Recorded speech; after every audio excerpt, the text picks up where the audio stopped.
Hey, good morning, everyone. Hope you're well. Happy Tuesday. Today we are going to continue learning about the distributive property. Yesterday you watched a video on it, and the main thing that I want to make sure you guys know is that the distributive property is exactly the opposite of what we were doing last week when we were factoring binomials.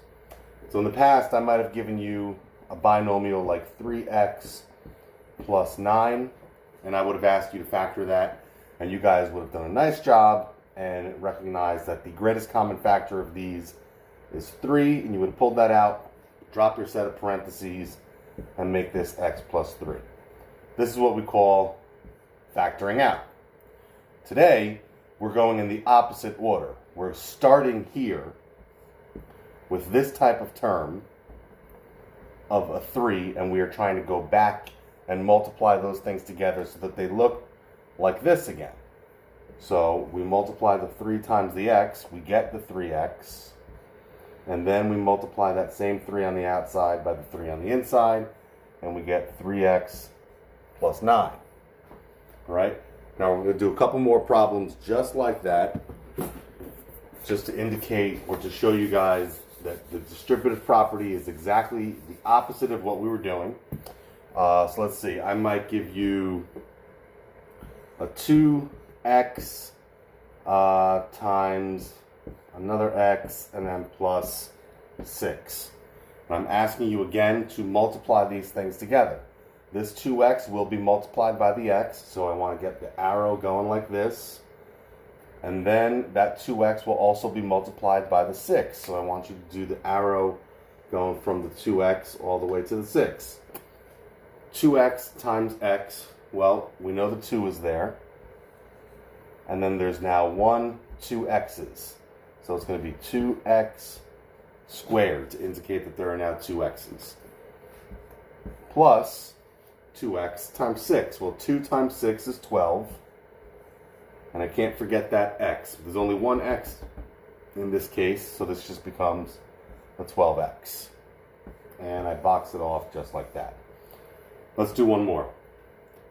Let's say maybe I have on the outside an x, on the inside maybe a 3 plus, let's go y. Right? Looks a little different, but again, we're just multiplying the x times a 3, arrow, so these things are going together. X times 3, I write it this way. I put the 3 first. I make it 3x. And then I go x times the y. I cannot multiply those things together to make a new number.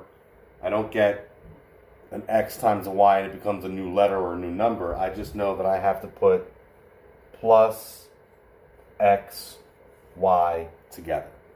Just like that. Okay? I'm going to do one more. Continuing to work on the distributive property.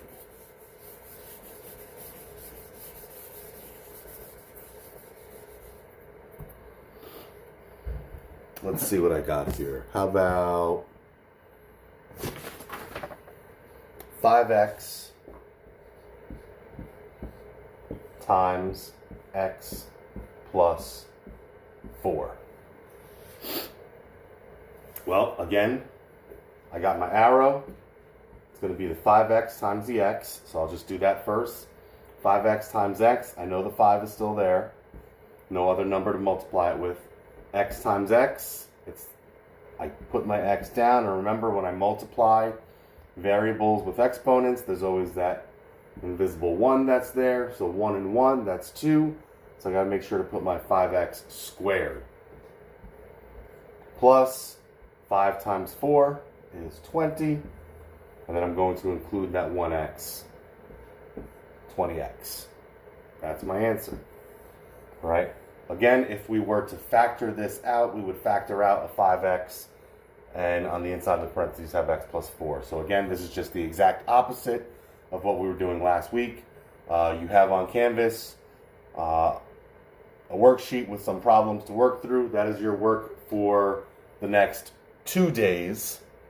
And we will go over it tomorrow as a full class together. Be well. Good luck.